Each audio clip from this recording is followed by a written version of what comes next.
हमारी कहानी की शुरुआत आज हमारी हीरोइन लान से होती है, जो अचानक अपने मंगेतर मिंग को रंगे हाथों पकड़ लेती है। लेकिन सबसे बड़ा झटका तब लगता है जब उसे पता चलता है कि मिंग किसी और के साथ नहीं बल्कि उसकी ही सौतेली बहन शिया के साथ उसे धोखा दे रहा है। यह देखकर लान का खून खौल उठता है और वह दोनों की जमकर पिटाई कर देती है, सच में ऐसी कि दोनों की हालत खराब हो जाती है। इतने में उनके चीखने चिल्लाने की आवाज सुनकर लान के पिता और उसकी सौतेली माँ वहाँ पहुँच जाते हैं। सौतेली माँ तुरंत रोना धोना शुरू कर देती है और लान से कहती है कि तुम तो मुझे हमेशा से नफरत करती हो, लेकिन मेरी बेटी बेचारी का इसमें कोई दोष नहीं है। उधर लान का पिता भी उसी पर चिल्लाने लगता है और अपनी सौतेली बेटी का पक्ष लेने लगता है। तब लान गुस्से में उसे बताती है कि यह सारी गड़बड़ उस घटिया शिया की वजह से हुई है जिसने उसका मंगेतर छीन लिया। लेकिन हैरानी की बात यह होती है कि उसका पिता बिल्कुल शांत होकर कहता है कि उसे सब पहले से ही पता था, और फिर वह लान को बताता है कि उसने उसका रिश्ता पहले ही एक बहुत अमीर परिवार जो फैमिली के बेटे से तय कर दिया है, जिसका नाम यी है। समस्या यह है कि वह लड़का पिछले 3 महीनों से कोमा में है, लेकिन पिता को इससे कोई फर्क नहीं पड़ता। वह कहता है कि वह परिवार बहुत अमीर है और तुम्हें जिंदगी में इससे ज्यादा क्या चाहिए। लान हैरान होकर पूछती है कि यह शादी तो शिया को करनी थी ना।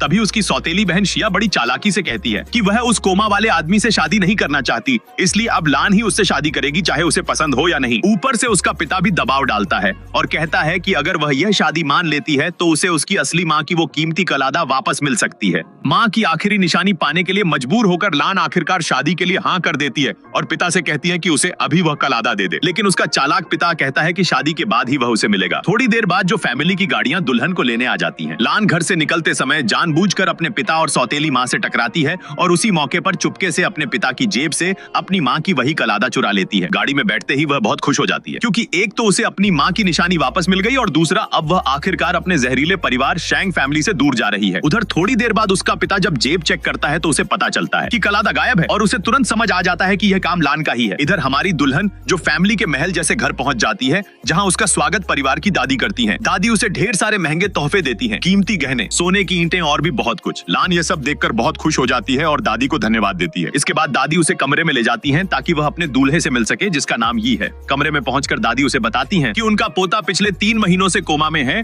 और उन्होंने उसके इलाज के लिए हर डॉक्टर को दिखा लिया, लेकिन कोई फायदा नहीं हुआ। आखिर में एक साधु ने सलाह दी कि अगर उसकी शादी किसी ऐसी लड़की से कर दी जाए जो उसके दिल में खुशी ला सके तो शायद वह कोमा से जाग जाए। इतना कहकर दादी कमरे से बाहर चली जाती हैं। जैसे ही दरवाजा बंद होता है, लान खुशी से उछलने लगती है, क्योंकि अब उसे लगता है कि वह सच में आजाद हो गई है। वह तुरंत अपना शादी का भारी भरकम गाउन उतारकर बिस्तर पर फेंक देती है और सीधे अपने कोमा वाले पति यी के ऊपर ही लेट जाती है। लेकिन तभी उसे अचानक एहसास होता है कि वह सच में उसके ऊपर लेटी हुई है, तो वह जल्दी से उठकर थोड़ा शर्माती है। फिर वह आराम से बैठकर अपने पति के चेहरे को ध्यान से देखने लगती है और उसकी हैंडसम पर्सनैलिटी की तारीफ करने लगती है। इतना ही नहीं, वह उसके साथ सेल्फी भी लेने लगती है और शरारत में अपने लिपस्टिक से उसके चेहरे पर छोटी सी नक्शा जैसी ड्राइंग भी बना देती है। फिर वह खुशी खुशी अपने नए गहने पहनने लगती है और कमरे में रखी चीजों को देखने लगती है। लेकिन जैसे ही वह एक फूलदान उठाती है, अचानक उसकी नजर अपने पति यी पर पड़ती है और वह देखकर दंग रह जाती है, क्योंकि उसका कोमा वाला पति धीरे धीरे अपनी आंखें खोल रहा होता है। यह देखकर लान के हाथ से फूलदान छूटकर जमीन पर गिर जाता है और वह जोर से चीख पड़ती है।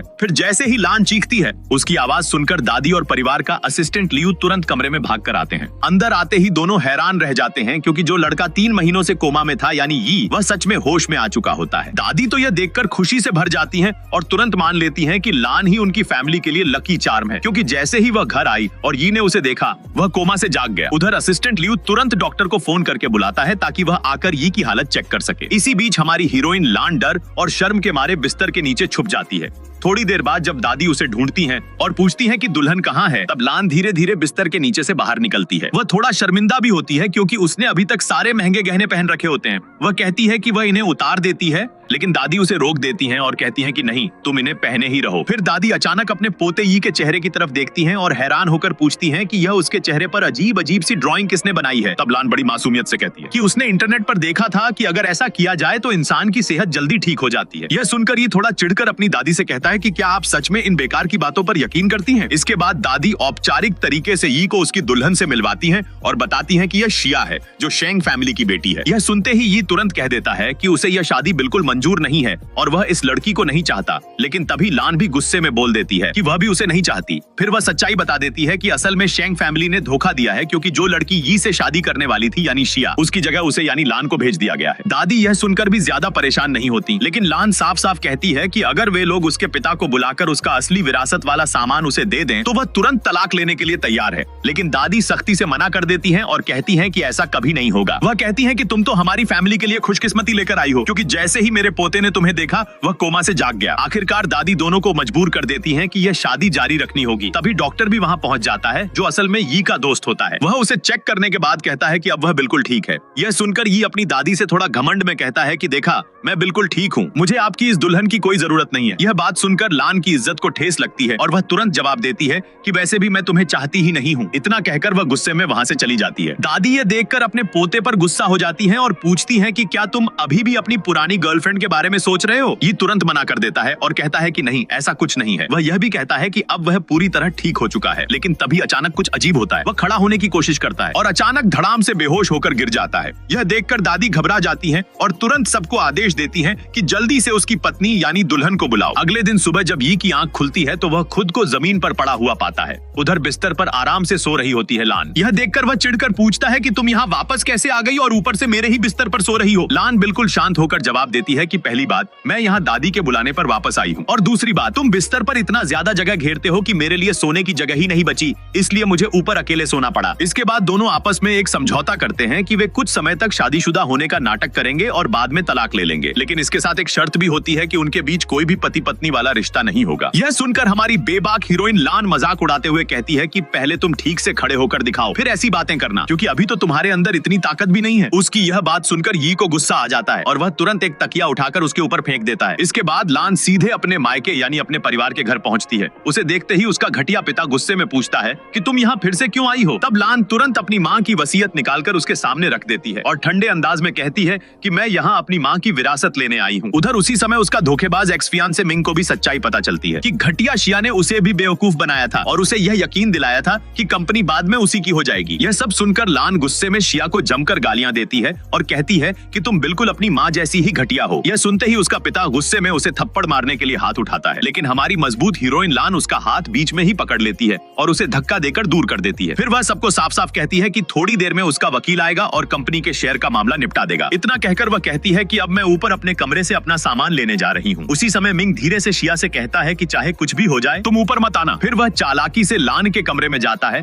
और पीछे से उसे पकड़कर गले लगाने की कोशिश करता है, लेकिन लान तुरंत पलटकर उसके सिर पर जोरदार मारती है। फिर जहाँ जहाँ उसने उसे छुआ था वह नफरत से अपने हाथ साफ करने लगती है और यहाँ तक कि उसके लिए रुमाल भी फेंक देती है जैसे वह कोई कूड़ेदान हो। मिंग नाटक करते हुए कहता है कि उसे अब अपनी गलती का पछतावा हो रहा है और वह लान को वापस पाना चाहता है। तब लान उसे अपना शादी का रिंग दिखा देती है। यह देखकर मिंग कहता है कि तुम्हारा पति तो बीमार है, वह तुम्हारी कोई मदद नहीं कर पाएगा, इसलिए मैं तुम्हारा सीक्रेट लवर बनने के लिए भी तैयार हूँ। यह सुनकर लान को और ज्यादा गुस्सा आता है। वह उसे जोर से डांटती है और कहती है कि मेरा पति तुमसे लाख गुना बेहतर है। इतना कहकर वह उसे एक जोरदार थप्पड़ भी मार देती है। अब मिंग का असली चेहरा सामने आ जाता है। वह चुपके से उस पर बेहोशी की दवा छिड़क देता है और कोशिश करता है कि उसके साथ गंदी हालत में फोटो खींचकर उसे बदनाम कर दे। लान जोर जोर से चिल्लाकर मदद मांगने लगती है। नीचे उसका निकम्मा पिता भी कुछ नहीं करता, जैसे उसे कोई फर्क ही नहीं पड़ता। उधर शिया ऊपर आने वाली होती है, लेकिन उसकी माँ उसे रोक देती है ताकि सारा दोष लान पर ही डाल दिया जाए। लेकिन तभी अचानक लान का पति यी अपने आदमियों के साथ वहाँ पहुँच जाता है। मिंग तुरंत ड्रामा शुरू कर देता है और कहता है कि गलती उसकी नहीं है, बल्कि लान ही उसे बहकाने आई थी। इतना सुनते ही यी गुस्से में आ जाता है और एक जोरदार घूंसा मारता है, जिससे मिंग सीधा दीवार से जा टकराता है। लेकिन लान का पिता फिर भी अपनी बेटी का साथ नहीं देता और उल्टा मिंग की बात का समर्थन करता है। वह कहता है कि अगर तुम चाहो तो मेरी बेटी को अभी तलाक दे सकते हो। तभी लान हिम्मत करके बताती है कि यह घटिया आदमी उसकी फोटो लेने की कोशिश कर रहा था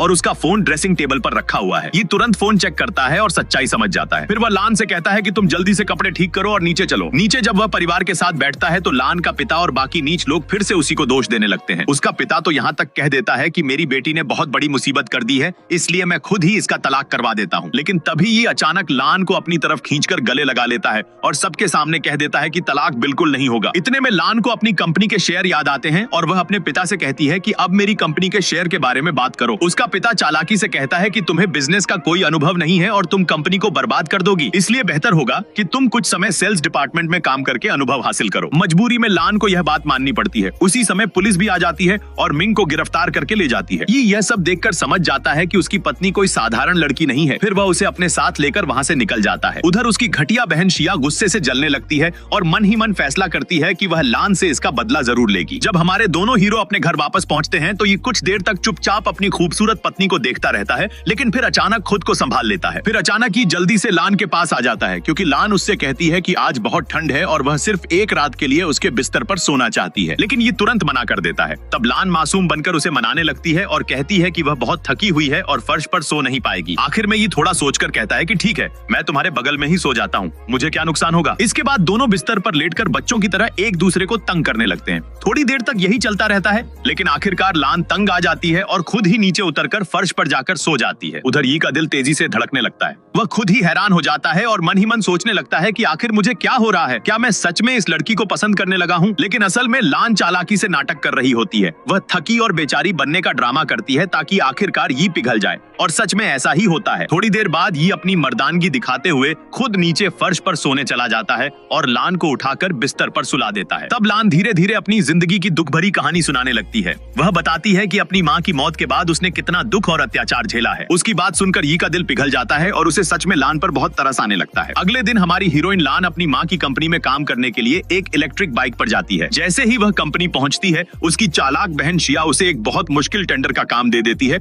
जिसे सिर्फ 1 महीने में पूरा करना होता है। लेकिन शिया यही नहीं रुकती, वह अपनी एक चालाक साथी को भेजती है ताकि वह लान के कंप्यूटर से उस टेंडर की सारी जानकारी चोरी कर ले। कुछ दिनों बाद टेंडर का दिन आ जाता है। लान अपनी कंपनी की तरफ से वहां पहुंचती है। वहीं दूसरी तरफ उसका पति भी अपनी कंपनी की तरफ से आता है और कई दूसरी कंपनियां भी उस टेंडर में हिस्सा ले रही होती हैं। आखिर में यह टेंडर यांग कंपनी जीत जाती है। जब सब लोग वहां से बाहर निकल रहे होते हैं, तभी शिया दूर से यांग को इशारा करती है। यांग तुरंत लान के पास आता है और ऐसे दिखाता है जैसे वे दोनों बहुत अच्छे दोस्त हों। यहाँ तक कि वह उसके कंधे पर हाथ भी रख देता है, लेकिन लान तुरंत उसका हाथ मरोड़ देती है और इतनी जोर से मोड़ती है कि वह दर्द से कराह उठता है। उसी समय शिया दूर से एक खास एंगल से उनकी फोटो खींच लेती है, लेकिन उन्हें पता नहीं होता कि ये भी चुपके से वहाँ जो कुछ हो रहा है उसकी फोटो ले चुका होता है। जब लान वापस कंपनी पहुंचती है तो उसकी चालाक बहन उस पर आरोप लगा देती है कि उसी ने टेंडर की जानकारी यांग कंपनी को लीक की है। इतना ही नहीं, वह पुलिस को भी बुला लेती है। तभी लान को पता चलता है कि अभी अभी उसके बैंक अकाउंट में 1 मिलियन युआन ट्रांसफर हुए हैं ताकि उसे फंसाया जा सके। कुछ ही देर में 2 पुलिस वाले वहां आ जाते हैं और उसे गिरफ्तार करने की कोशिश करते हैं, लेकिन लान समझदार होती है। वह तुरंत अपने पति यी को फोन करती है और साथ ही उन पुलिस वालों से पहचान का सबूत मांगती है कि वे सच में पुलिस हैं या नहीं। लेकिन वे लोग असली पुलिस नहीं होते। वे अचानक उस पर हमला कर देते हैं और उनमें से एक उसे बिजली के झटके वाली डिवाइस से बेहोश कर देता है। उधर फोन के जरिए ये पूरी बात सुन लेता है और तुरंत उसकी लोकेशन ट्रेस करके उसके पीछे निकल पड़ता है। जब लान को होश आता है तो वह खुद को एक कार के ट्रंक में बंद पाती है। बाहर उसके अपहरण करने वाले लोग बात कर रहे होते हैं कि वे उसे आने वाले जहाज में बैठाकर देश से बाहर ले जाएंगे ताकि वह कभी वापस ना आ सके। लेकिन हमारी बहादुर हीरोइन हार नहीं मानती।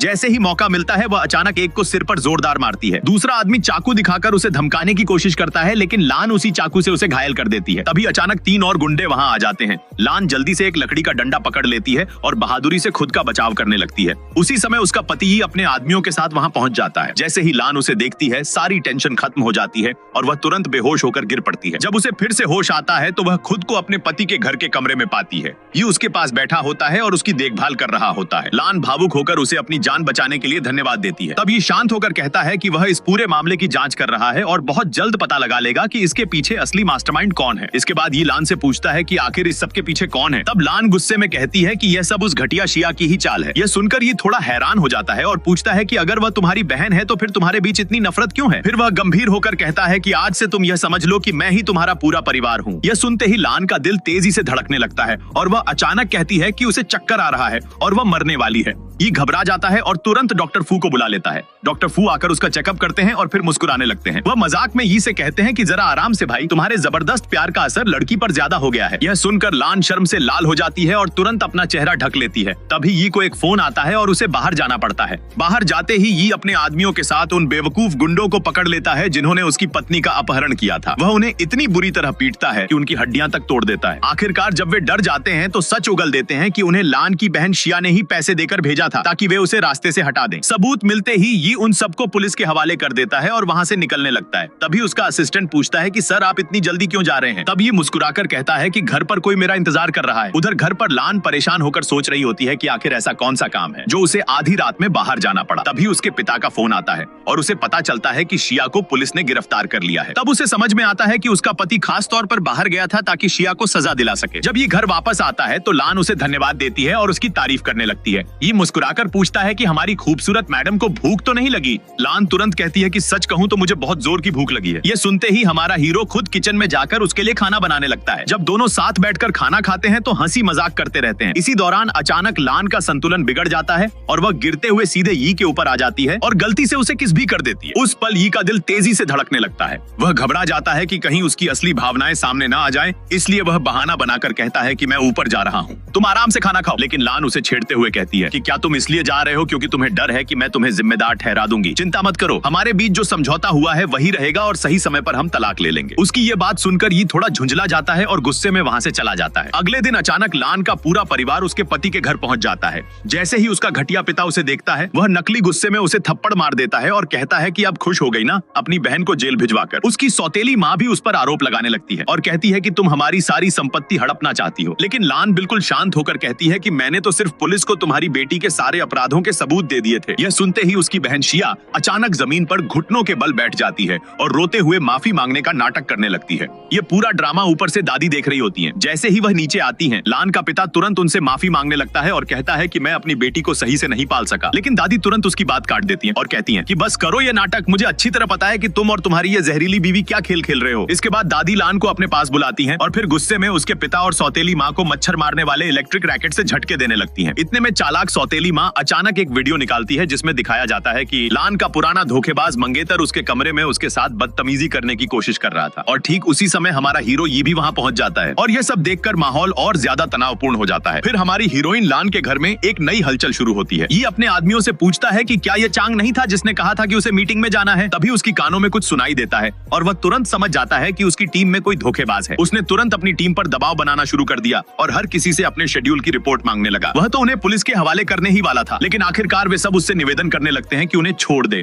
तब ये कहता है कि ठीक है, मेरी पत्नी की कंपनी के सारे दस्तावेज तुम्हें सौंप दिए जाएं और तुम यहाँ से चले जाओ। इतना होते ही लान का दिल उससे और भी ज्यादा लगने लगता है, लेकिन वह खुद को मनाती है कि अभी तो उनका तलाक होने वाला है, इसलिए प्यार में ज्यादा खुद को मत फंसाओ। जैसे ही ये कमरे से बाहर निकलता है, लान गलती से उससे टकरा जाती है और लगभग गिर ही पड़ती है। ये तुरंत उसे पकड़ लेता है और पास खड़ा हो जाता है। लान अपनी भावनाएं व्यक्त करने लगती है, लेकिन ये तुरंत कहता है कि वह अभी शराब पी चुका था और इसलिए थोड़ा अस्थिर है। लान शांत होकर जवाब देती है कि कोई बात नहीं, लेकिन जैसे ही उसे लगता है कि ये फिर पास आने वाला है, वह कहती है कि सुनो, हमें तलाक लेना ही है। ये थोड़ा जोर लगाता है और कहता है कि थोड़ी देर पहले तुमने मुझे गलती से प्यार जताया था, लेकिन अब मैं पूरी तरह सचेत हूँ। फिर वह उसे फिर से किस कर देता है। इसके बाद लान अपने पति से कहती है कि उसे डर है कि वह उसकी माँ की कंपनी के काम में गड़बड़ कर देगी, क्योंकि उसे इस तरह का कोई अनुभव नहीं है। ये तुरंत उसे ऑफर देता है कि वह उसकी कंपनी में आए और वहाँ सीख ले। लान बहुत खुश होती है और धन्यवाद कहती है, लेकिन वह एक शर्त रखती है कि किसी को यह मत बताना कि वे शादीशुदा हैं। रास्ते में लान स्कूल या ऑफिस जाती है तो उसे एक लड़की दिखाई देती है जो किसी बूढ़े आदमी की कार से टकरा जाती है। लान तुरंत मदद करती है। यह लड़की असल में उसकी यूनिवर्सिटी की पुरानी सहपाठी मोहो होती है,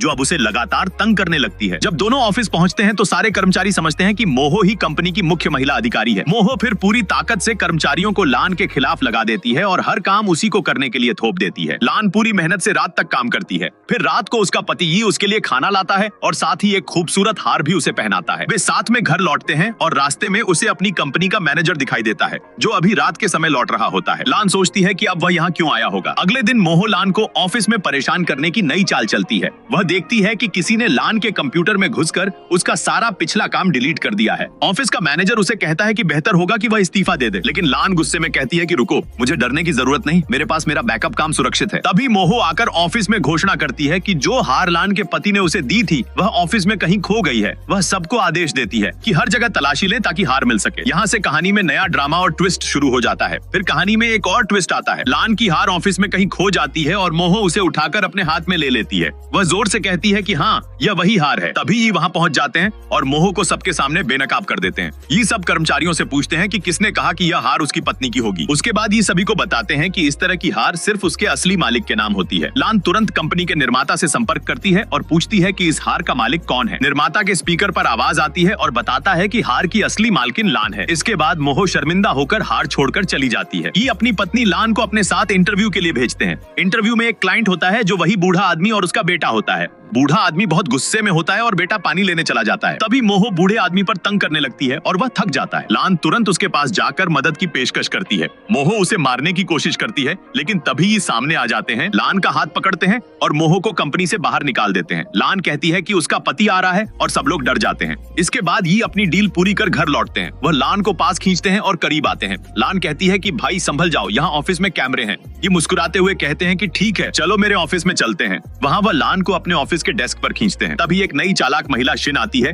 और उसे देखकर ये उसे गले लगाते हैं। वह कहती है कि उसे बहुत याद किया। लान को यह देखकर थोड़ी जलन होती है और वह दूर चली जाती है। जब ये उसका हाथ पकड़ते हैं तो वह कहती है कि चिंता मत करो, मैं किसी को नहीं बताऊंगी और अभी मैं बस कर्मचारी की तरह पेश आ रही हूँ। तभी मोहो फिर कहती है कि उसे भूख लगी है। ये उसे किसी रेस्टोरेंट में खाने के लिए बुलाते हैं। वह अपनी पत्नी को मैसेज भेजते हैं कि वह कहाँ गई है, लेकिन लान इसे नजरअंदाज कर देती है। लेकिन तभी कोई शैतान जैसा डरावना चित्र उसके सामने उभरता है। लान डरकर डेस्क पर जोर से मारती है और कहती है कि नहीं नहीं नहीं, मेरा पति इतना सही सुलझा आदमी है, वह ऐसा कुछ नहीं करेगा। वह सिर्फ अपनी पुरानी दोस्त की मदद कर रहा है। फिर वह अपनी बैग उठाकर रेस्टोरेंट की तरफ दौड़ती है। कर्मचारियों के बीच सवाल उठता है कि क्या लान वास्तव में कंपनी के मालिक की पत्नी है। अंत में मैनेजर समझ जाता है कि लान अपनी असली पहचान कर्मचारियों से छुपाना चाहती है। उसकी सहयोगी सूसा कहती है कि ठीक है, हम सब प्रिटेंड कर लेंगे कि हमें कुछ पता नहीं है, लेकिन यह मान लेना चाहिए कि फिर कहानी में लान को लेकर ऑफिस और रेस्टोरेंट की हलचल जारी रहती है। एक कर्मचारी सोचती है कि लान तो सीधे सीधे कंपनी के मालिक की पत्नी है। तब ये मजाक में कहता है, अरे मूर्ख, कैसे तुमने नहीं देखा कि वह मेरी पत्नी है? वह तो ग्लोबल ज्वेलरी कंपनी में एक बहुत महत्वपूर्ण शख्स है। इसी बीच मोहो अकेले हमारे हीरो के पास रेस्टोरेंट में आती है।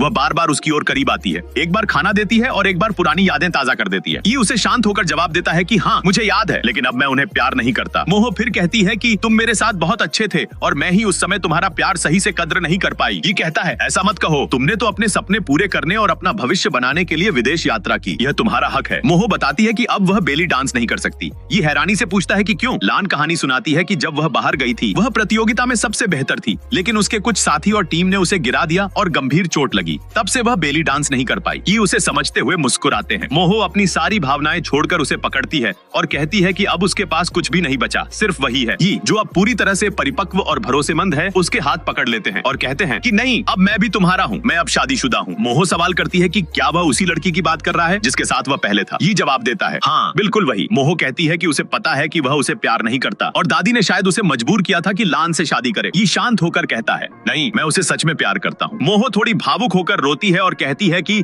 तुम 1 साल के लिए चली गई, फिर वापस आई और शादीशुदा हो गई और तुम अब भी उससे प्यार करते हो। इसका मतलब यह हुआ कि तुम मुझे कभी प्यार ही नहीं करते थे। तभी वह बाहर निकलती है, लेकिन चलते चलते लान आ जाती है। मोहो तुरंत लौटकर कहती है कि उसने कुछ भूल गया है और गलती से यी के ऊपर गिरती है। वह माफी मांगती है और फिर बाहर जाकर बाथरूम की तरफ चली जाती है। उस समय लान भी वहाँ पहुँच जाती है। ये उसे देखकर पूछते हैं कि यहाँ क्यों आई हो? लान हंसते हुए कहती है, अरे भैया, क्या तुम नहीं चाहते थे कि मैं आऊँ? ये जवाब देता है, नहीं नहीं, ऐसा मैं बिल्कुल नहीं कह रहा। तभी लान मोहो के बारे में पूछती है। ये कहता है कि वे बस पुरानी बातें याद कर रहे थे। मोहो का हाल थोड़ा बिगड़ा हुआ है, उसके कपड़े ठीक से नहीं हैं और गर्दन पर निशान भी हैं। मोहो वहाँ से जाने के लिए माफी मांगती है, लेकिन लान रोककर पूछती है, कहाँ जा रही हो प्यारी, और तुम दोनों यहाँ क्या कर रहे थे? ये शर्म से कहता है, कुछ नहीं, मैंने तो बस देखा कि मैं शादीशुदा आदमी हूँ। तभी लान उसकी कमीज की कॉलर पर लगे लिपस्टिक के निशान देखकर पूछती है, और ये लिपस्टिक के निशान यहाँ कैसे आए? फिर कहानी में लान और यी के बीच का ड्रामा और रोमांस शुरू होता है। मोहो लगभग 1 घंटे तक गलती से उस पर गिरती रही और अपने आरोपों को दोहराती रही। लान चौंक कर पूछती है कि उसके गले पर लगे निशान कैसे हुए? मोहो कहती है कि अरे नहीं, बस मेरा गला कुछ दिन पहले थोड़ा दुख रहा था। लान विश्वास नहीं करती और ये गुस्से में कहता है, अरे ध्यान रखो, दिमाग मत घुमाओ और ये मत सोचो कि मैंने उसके साथ कुछ किया। मोहो कहती है कि हाँ, मैं तुम्हारे प्यार पर ईर्ष्या करती हूँ,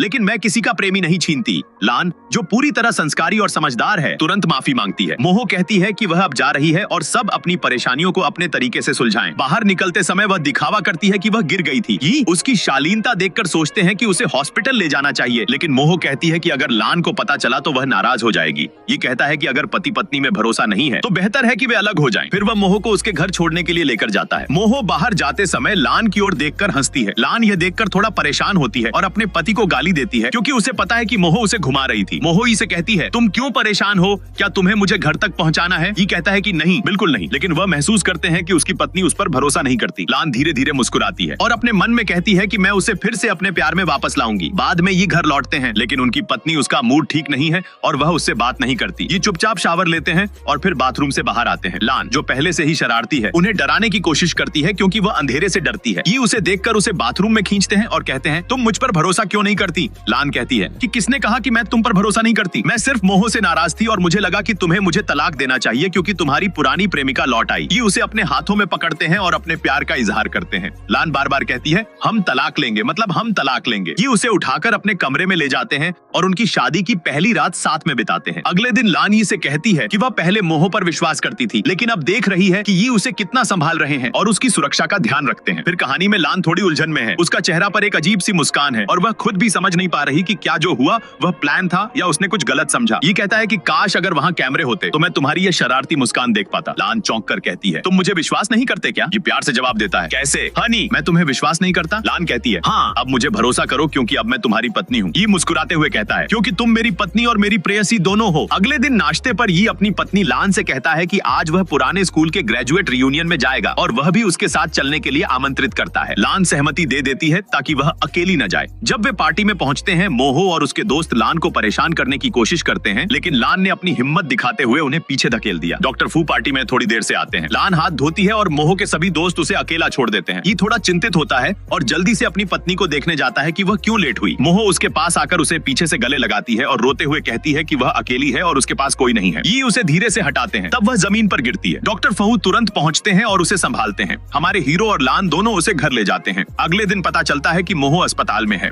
वह कुछ काल्पनिक दर्द महसूस कर रही है जो एक मानसिक रोग के रूप में वर्गीकृत किया जाता है। लान डॉक्टर से कहती है कि वे पुरुषों को बाहर भेजें ताकि वह अकेले में मोहो से बात कर सके। मोहो लान से कहती है कि उसने यी को प्यार करना सीखा और यही वजह है कि वह अब ठीक होने के बाद तुरंत यात्रा करेगी। ये हैरान होते हैं कि कैसे मोहो ने अपनी पत्नी से प्यार किया। मोहो कहती है कि यह असंभव नहीं था क्योंकि प्यार का कोई समय नहीं होता। लान मोहो की आत्मविश्वास और क्षमता देखकर खुश होती है और उसे विश्वास होता है कि वह अपनी जिंदगी फिर से शुरू कर सकती है। साथ ही मोहो को बेली डांस में वापस लौटने की प्रेरणा मिलती है और वह समझ जाती है कि डॉक्टर फू भी उसे प्यार करता है। मोहो आश्चर्यचकित रहती है कि वह पहले कैसे उसके प्यार को नहीं देख पाई। अंत में मोहो अपने पुराने आत्मविश्वास और सफलता को याद करती है और लान फिर से अपने पति के पास लौटती है ताकि अपनी माँ की कंपनी संभाल सके। यहीं समाप्त होती है आज की हमारी सीरीज की कहानी। अगले वीडियो और नए रियल टाइम सारांश के लिए तैयार रहना।